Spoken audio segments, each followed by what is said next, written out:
Joe Boko reacts as Governor Yahaha Bello gifts former President Olusegun Obasanjo a new car. Welcome to the news and please subscribe to our channel.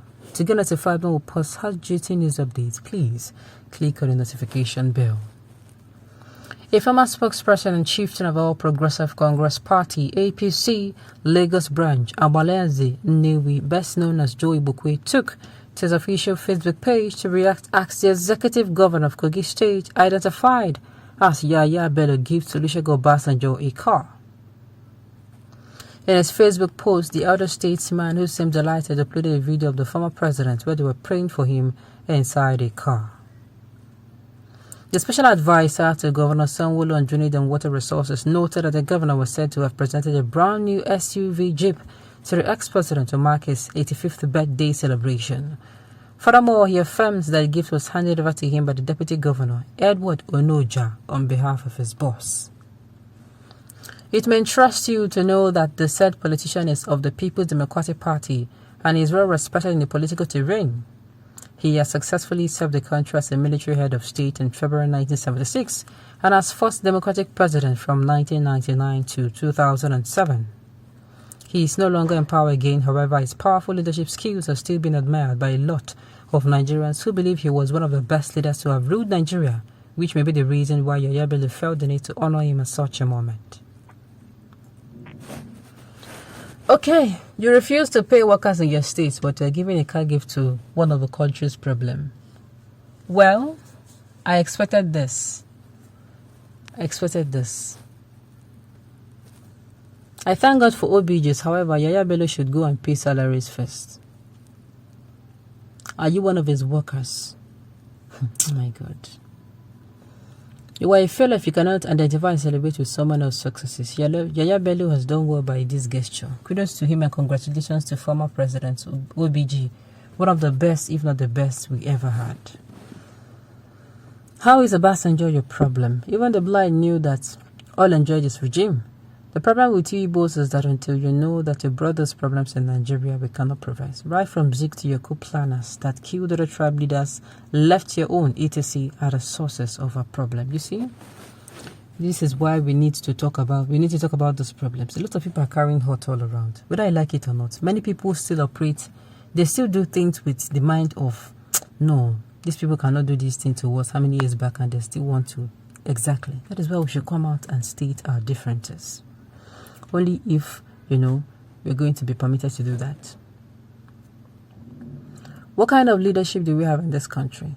Somebody who cannot pay workers, buying car for someone who has more than enough, subjecting legitimate workers to severe suffering. This wickedness at the highest level, which demands thorough investigation by the state legislature if it has not compromised. Blame game Nigeria major problem, sentiment Nigeria super problem, tribal hatred, tribal hate, kill Nigeria, behind the truth, kill Nigeria. So you enjoyed OBJ regime, the man who is so selfish that cannot maintain where he lives. Go to Sango where he has a fleet of business, you will hate him. Oh my goodness, you people are funny. I'm not a fan of any one of these politicians, but I think Obasanjo, he has left power for a very long time.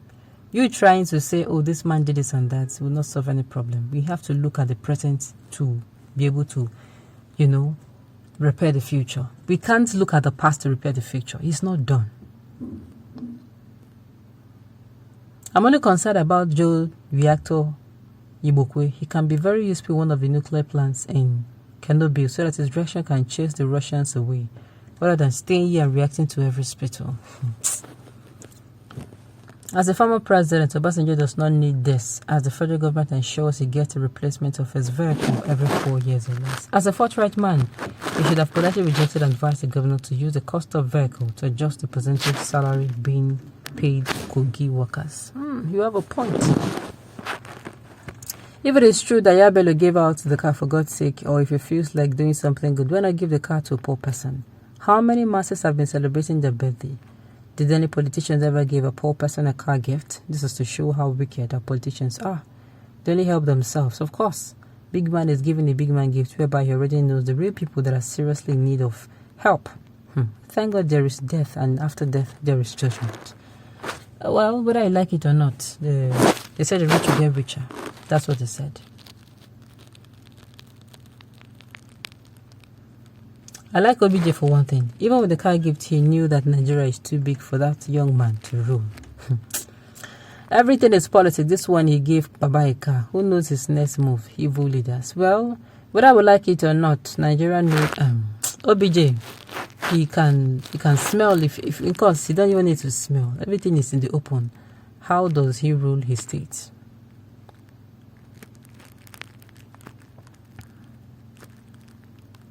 Given to Morsi Bologna, why the people in the states are suffering big time. What a thoughtless leader.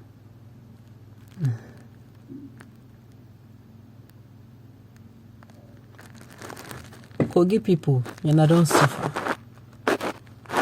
I'm highly disappointed in Governor Yahaha Bello. Youths are worse in terms of wickedness in position. The old OBJ should have rejected the gift, knowing fully well how workers are suffering in Governor Yahaha's Bello state. Even common local government chairman have plenty unused car in their car park. Stock more of OBJ. They will dump the gift in his car park while Governor Yahaha Bello state workers continue to suffer. If small people no get sense, old Baba too no get sense. What a country. Well,